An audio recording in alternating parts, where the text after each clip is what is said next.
Hello there, Grumpy Old Fart here. Let me get a drink of coffee right quick. With the old whistle. I've been playing Advanced Dungeons and Dragons for a long, long time. And I've been running it since 1979. Over the years, I've come to realize that not every rule in the books is necessary. And in fact, some of them are detrimental. I did a couple of videos. Check out I did 2 videos on initiative. I did initiatives and initiative addendum, and I detail how I do initiatives because I don't do it the way it says in the book. That just my way's better and it's more fun. Some rules that I ignore, and this is for the dungeon masters out there as well as players, primarily for dungeon masters. Some of the rules that I ignore. Here we go. And it's not all of them because there's a lot of rules that I ignore. But here's some that I do ignore. Racial minimums and maximums for player characters.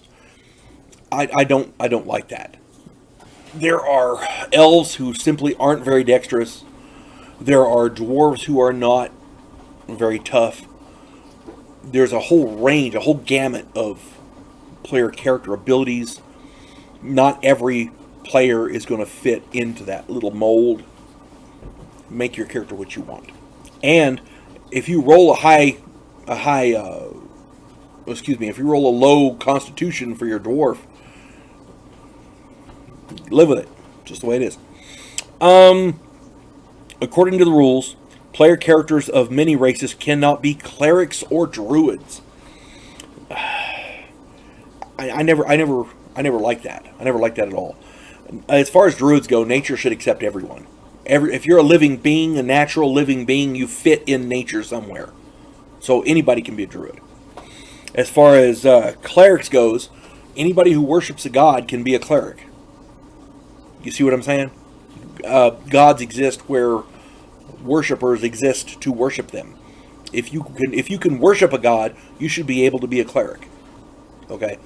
As I understand it, according to the books, many races, all their clerics are all non-player characters. I don't like that. I don't like that at all. That closes those races off, or those classes off from certain races, and I don't like that. So any sentient PC can worship a god and therefore should be able to be a cleric. Here's one of my big ones. Level limits for certain classes for certain races. I never like that. If you could be a 30th level cleric, now there are some races who can't be certain classes. For example, a dwarf can't be a wizard. It says in the book, dwarves cannot be wizards. There's that stated right there. It doesn't say player character dwarves can't be wizards. It says there are no dwarven wizards. Dwarves cannot perform magic.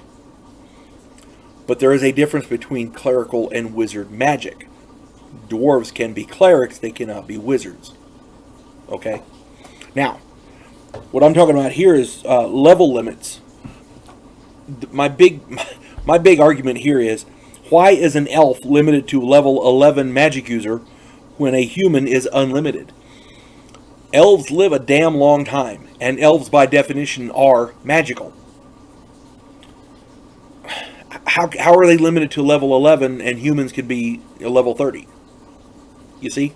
There's something wrong with that. I don't like that. I never ever use those. If you're a wizard, if you're an elf and you can make it to 30th level wizard, knock yourself out. Do your thing. Armor class adjustments by weapon type. I have found that it's just confusing to most people, and frankly, it's just not worth the effort. There is a speed factor that sometimes I use, and it depends. And I try to get it depending on, like, for example, if I have a new group, I'll explain what it means, and if they want to use it, we can use it, but it's up to the group. And what speed factor is every weapon is assigned a speed factor, and because certain weapons are heavier and more cumbersome, they're not as fast as others. So whatever the speed factor is, you subtract from your initiative. So if you roll, using my system, if I roll a d10 and I get a +2 to my initiative, and say I roll a 7, and that means my initiative is a 9. But I'm using a big, bad, heavy, two-handed sword. If I recall correctly, The speed factor on that is a 10. So I roll my total initiative of 9, and then I subtract 10, I'm actually going on negative 1s. Sometimes it's advantageous to go last in a round, but more often than not, you want to get your hit in first, because if that guy dies, he can't kill you. You see what I'm saying? So a lot of times, most players don't even use it, and I don't blame them. But there's still, you know, there are reasons why you could use it. I can understand it. I am in favor of the concept of the speed factor, but in reality, it makes the initiative process far too complicated, and it bogs down play and dulls the enjoyment for the players. So I try not to use it. If the players want to use it, I will, but I don't force it on them. Another rule, this happened years ago. Somebody came up with that term THAC0, and if you don't know what that means, THAC 0, 2-hit armor class 0. It's the number you have to roll with your character, whatever character you're using, in order to hit armor class 0. Okay? A lot of people are dead set on. I had a player ask me one time, he kept bugging me, what about THAC0? What about THAC0? I said, fuck THAC0. I don't even use it. I've never used it. Why? I have a chart. It's right here. I can tell you what it is.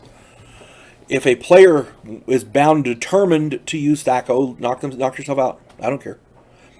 But when you roll your THAC0 and you don't hit the monster, well, wait a minute.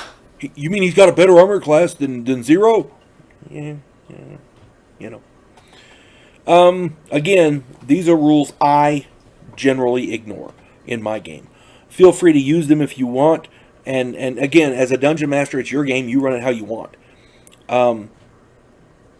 My primary rule is to have fun. And I really, really hope everybody does have fun playing this game. But there are certain rules that I feel bog down gameplay, and they don't make any sense, and they keep the game from being as fun as it could be. They make the game less fun. So I try not to use them. But again, if you can make them work and they're fun, hey, knock yourself out. I'm not going to argue with you. You folks have a good day. God bless one and all.